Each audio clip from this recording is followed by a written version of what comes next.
कैसे हैं आप सभी। हमारी जो आज की ये क्लास रहने वाली है वो पॉलिटी की है, ठीक है। आरपीएफ। अब इस क्लास का जो हमारा पहला क्वेश्चन है वो है संविधान सभा के सदस्यों की कुल संख्या कितनी थी। संविधान सभा के सदस्यों की जो कुल संख्या है वो कितनी थी। क्वेश्चन ये आया हुआ क्वेश्चन है, ठीक है। सारे के सारे जो क्वेश्चन हम पढ़ेंगे इस क्लास के अंदर सारे के सारे क्वेश्चन आए हुए क्वेश्चन है। ये क्वेश्चन आरपीएफ में आया हुआ क्वेश्चन है, आरपीएफ में आया हुआ क्वेश्चन है, ठीक है। ये संविधान सभा के सदस्यों की कुल संख्या कितनी थी। संविधान सभा के कुल सदस्यों की संख्या थी वो 389 थी, ठीक है। 389। तो संविधान सभा में कुल सदस्यों की संख्या कितनी थी, 389 थी। और संविधान सभा की जो प्रथम बैठक थी, संविधान सभा की प्रथम बैठक में जो भाग लिए थे, कितने सदस्यों ने भाग लिए थे, 211 सदस्यों ने, ठीक है। 211 सदस्यों ने भाग लिए थे प्रथम बैठक में। और जो संविधान के ऊपर जो हस्ताक्षर है, अंतिम रूप से जो हस्ताक्षर है वो 284 सदस्यों के है, ठीक है। संविधान के ऊपर, संविधान पर अंतिम रूप से जो हस्ताक्षर है वो कितने, 284 सदस्यों के, ठीक है। और जो संविधान सभा के अंदर महिलाओं ने भाग लिया वो कितनी महिलाओं ने भाग लिया, 15 महिलाओं ने भाग लिया। इनमें से 8 महिलाओं के हस्ताक्षर है वो संविधान के ऊपर हैं, ठीक है। और स्वतंत्रता के बाद ये जो संविधान की जो संख्या है, कुल संख्या में से जो ये संख्या स्वतंत्रता के बाद कितनी रह गई थी, स्वतंत्रता के बाद ये रह गई थी 299, ठीक है। अगला क्वेश्चन हमारा है, किस संविधान संशोधन द्वारा भारतीय संविधान की प्रस्तावना में धर्मनिरपेक्ष शब्द को जोड़ा गया। धर्मनिरपेक्ष शब्द है वो आपका कब जोड़ा गया, यानी कौन से संविधान संशोधन अधिनियम के तहत ये धर्मनिरपेक्ष शब्द है वो जोड़ा गया। 44वें संविधान संशोधन के तहत जोड़ा गया, या 22वें के तहत जोड़ा गया, या 42वें के तहत जोड़ा गया, या फिर जोड़ा गया 24वें संविधान संशोधन के तहत। जो ये धर्मनिरपेक्ष जो शब्द है वो आपका जोड़ा गया 42वें संविधान संशोधन के तहत, यानी इसका जो है सी ऑप्शन इसका सही उत्तर हो जाएगा, ठीक है। धर्मनिरपेक्ष शब्द कब जोड़ा गया, 42वें संविधान संशोधन के तहत 1976 में जोड़ा गया, ठीक है। और ये जो 44वां जो संविधान संशोधन है इसमें जो राज्यसभा और लोकसभा की जो अवधि है, जो कार्यकाल की अवधि है वो कितनी कर दी गई थी, 5 वर्ष कर दी गई थी, ठीक है। जो 24वां संविधान संशोधन है, 24वें संविधान संशोधन को ये कब हुआ था, 1971 के अंदर हुआ था। इसके अंतर्गत सांसद को मौलिक अधिकारों में संशोधन करने का अधिकार दिया गया था 24वें संविधान संशोधन के तहत, ठीक है। अगला क्वेश्चन क्या है, अगला क्वेश्चन है, निम्नलिखित में से कौन सा अनुच्छेद जम्मू और कश्मीर राज्य पर लागू है। कौन सा अनुच्छेद जो जम्मू और कश्मीर राज्य पर लागू है। ये क्वेश्चन आपका आया था 2019 के अंदर आरपीएफ के अंदर, ठीक है। तो इनमें से जो अनुच्छेद है आपका वो बी ऑप्शन इसका जो सही उत्तर होगा, अनुच्छेद 1 और अनुच्छेद 370, ठीक है। जो आपके जम्मू और कश्मीर से संबंधित है, अनुच्छेद 370।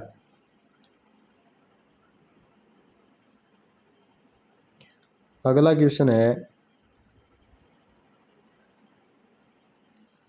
भारतीय संविधान की 8वीं अनुसूची संबंधित है, यानी भारतीय संविधान की जो 8वीं अनुसूची है वो किससे संबंधित है। ये एसआई में आया हुआ क्वेश्चन, आपके आरपीएफ एसआई में आया हुआ क्वेश्चन है। ये भारतीय संविधान की 8वीं अनुसूची संबंधित है, मूल अधिकारों से संबंधित है, आधिकारिक भारतीय भाषाओं से संबंधित है, या मूल कर्तव्यों से संबंधित है, या न्यायालयों के अधिकार क्षेत्र से संबंधित है। जो आपका इसका सही उत्तर है वो आपका बी ऑप्शन है, आधारित भारतीय भाषाओं से संबंधित है 8वीं अनुसूची।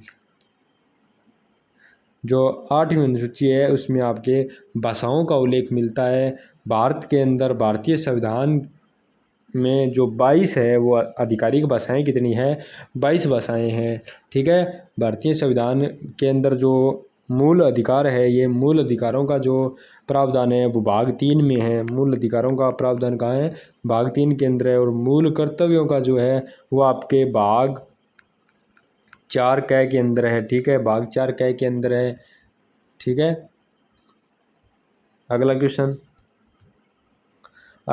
क्या है? अगला क्वेश्चन हमारा ये है कि निम्नलिखित में से किसे अब एक पूर्ण राज्य का दर्जा प्राप्त हो चुका है? अब किसे एक पूर्ण राज्य का दर्जा प्राप्त हो चुका है? सिक्किम को, चंडीगढ़ को, पांडिचेरी को या लक्षद्वीप को? तो इसका जो आपका सही उत्तर होगा वो सिक्किम होगा। सिक्किम को 36वें संविधान संशोधन के तहत 36वें संविधान संशोधन के तहत 1975 में 22वां राज्य बनाया गया। ठीक है, पूर्ण रूप से इसे दर्जा दे दिया गया था। अगला क्वेश्चन,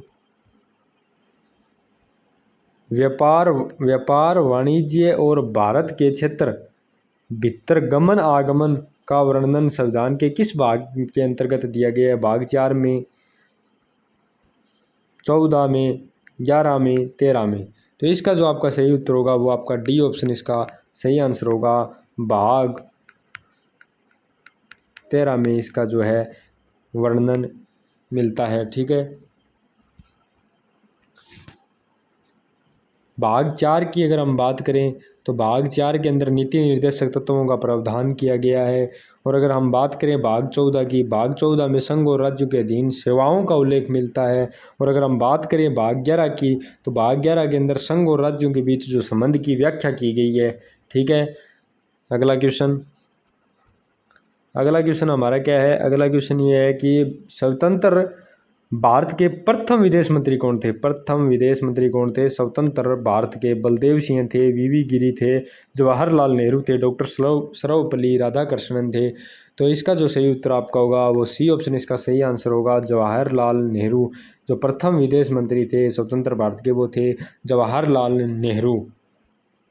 और जो हम बात करें बलदेव सिंह जी की, बलदेव सिंह थे वो भारत के प्रथम रक्षा मंत्री थे। वीवी गिरी जी की इनकी बात अगर हम बात करें तो ये जो थे वो स्वतंत्र भारत के प्रथम कार्यवाहक राष्ट्रपति रहे थे। कार्यवाहक राष्ट्रपति जो है वो रहे थे वीवी गिरी।